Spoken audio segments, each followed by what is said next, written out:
This presentation was recorded at the 2015 Gold Coast ANZICS Safety and Quality Conference on Deteriorating Patients. Good afternoon. It's very nice to be here. Sepsis is a growing international problem, we know that, and it's on this basis that the SEPSIS KILLS program was developed at the Clinical Excellence Commission. Clinical Excellence Commission, I don't have a photo, but you can picture the 17th floor of a 23-floor building directly opposite Central Station in the middle of Sydney, and that's where we work out of. It came into operation about 11 years ago, and its aim is to improve the quality and safety of New South Wales healthcare facilities by developing and implementing system-wide programs. Currently it's got about 20 programs running, and it's one of the pillars within New South Wales Health. The SEPSIS KILLS program is one of these, and it works very closely with the deteriorating patient program between the flags, as well as antimicrobial stewardship, end of life, AMBER and others.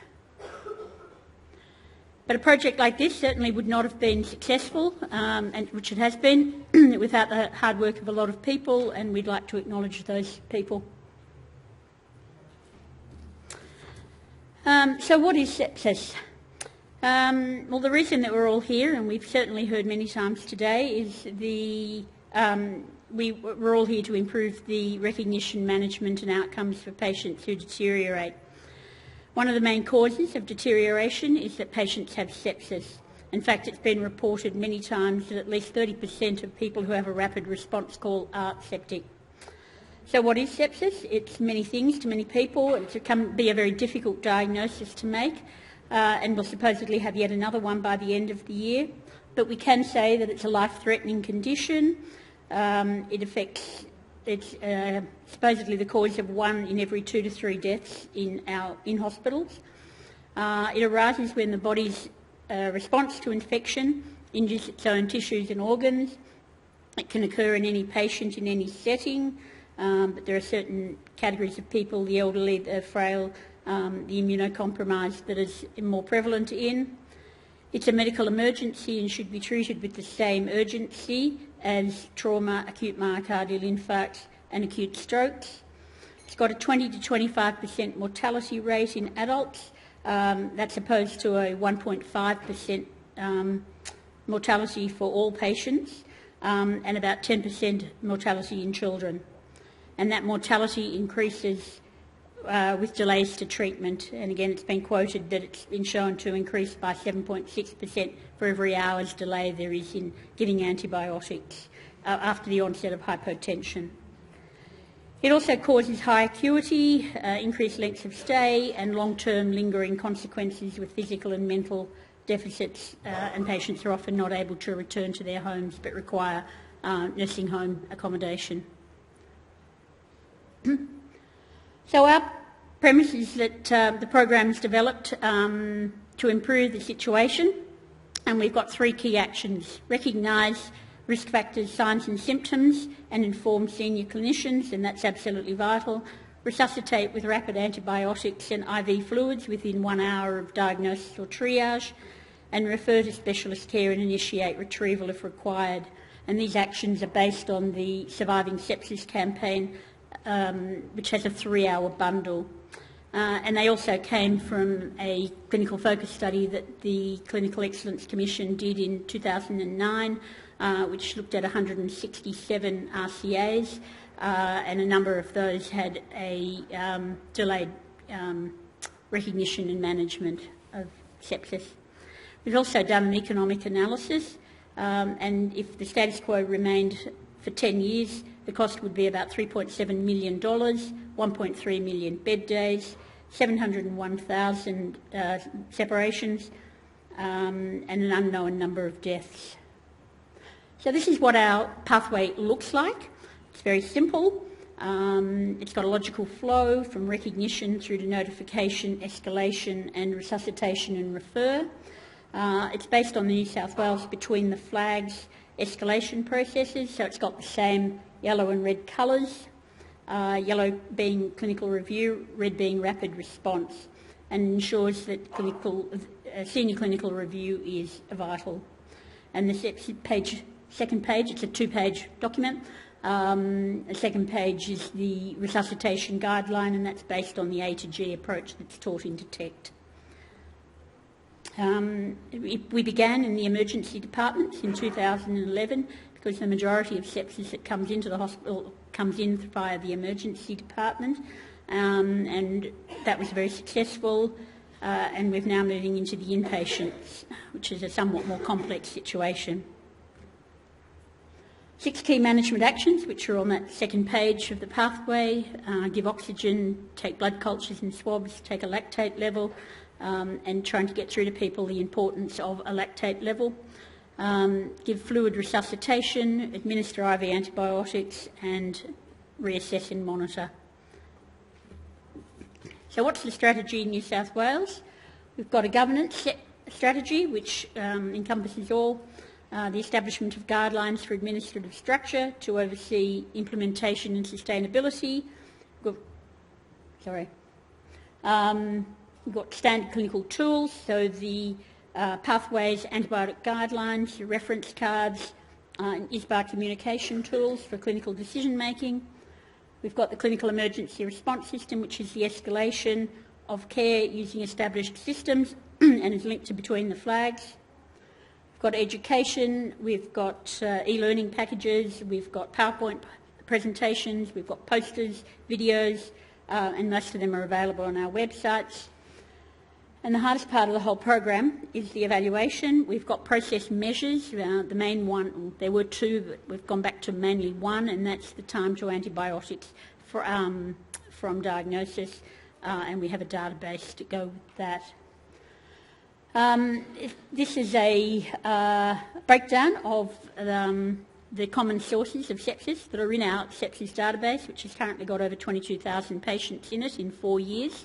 40% of those being chest-related pneumonia, and going down from there to urinary tract infection, sources of unknown origin, etc.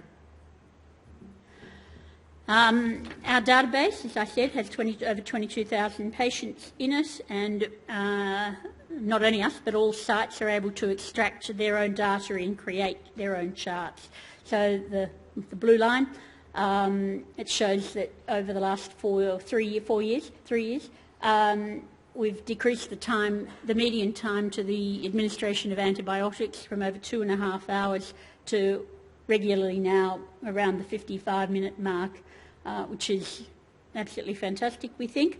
And then on the right-hand side, we're showing now that almost 82% of patients are getting their antibiotics within 2 hours, and nearly 54, just over 54 in 1 hour.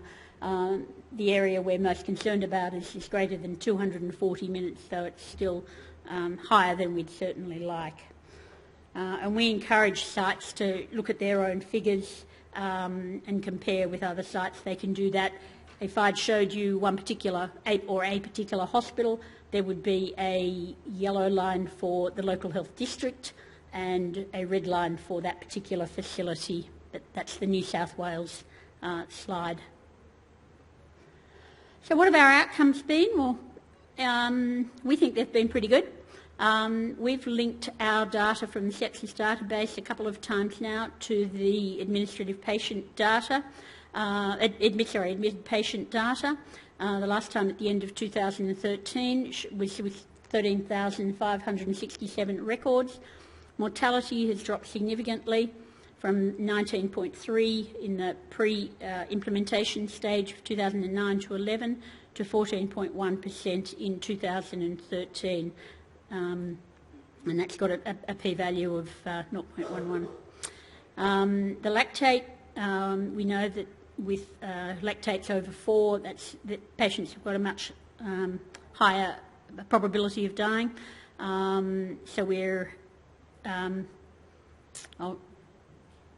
we've now got that down. Well, patients having lactate level done, compliance is much higher than it was, and ICU hours and lengths of stay have also showed linear decreasing trends. Further outcomes, as I showed you in the other graph, we've got antibiotics within 60 minutes increasing from 29% to 54.2%, which is fantastic. And we've also had an increased number being recognised with sepsis and getting a triage category of 1 or 2 over that time frame. And we know that there's an increased risk of patients who die with their greater than 65, triage categories 1 and 2, a lactate level of greater than 4 and a presenting blood pressure of less than 90. Program implementation, we know there's been a very strong uptake. We know that we've got well over 180 hospitals, emergency departments out of the 220 or so hospitals in New South Wales that are now doing the program and have pathways in their emergency departments. It's spread to paediatrics. The decrease in the time to antibiotics has not been as great, but it's certainly come down. It's being implemented in inpatient departments, but as I said, that's quite complex. And we've linked that to the, even more so to the between the flags, red and yellow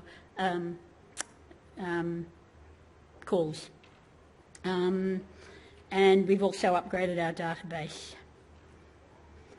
So what have we learnt? Lots of things.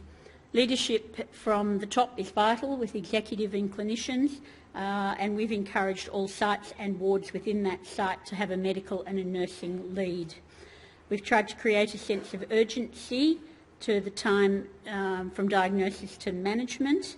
We've linked it with the deteriorating patient strategy, the antimicrobial stewardship, infectious diseases. We know we get some comeback with the number of antibiotics that are being prescribed and given, but we're about the expeditious use of antibiotics. We know that the patients who have had sepsis and been well treated in our emergency departments and look pink and warm and looking much better, go to the wards, but they're at a high risk of deterioration further. So we encourage sites to develop a management plan for these patients so that they get regular monitoring, regular lactate reviews and senior medical review. And we know that data will drive the improvement. So in conclusion, we think it's been a very successful program. It was aimed always at a quality improvement program rather than pure research, but we've done some research along the way. We've got an improved early recognition and treatment of septic patients. We've got some difficulties still with medical engagement and issues with wanting to wait, particularly in paediatrics, for people wanting to wait until the results are back before they give the IV antibiotics.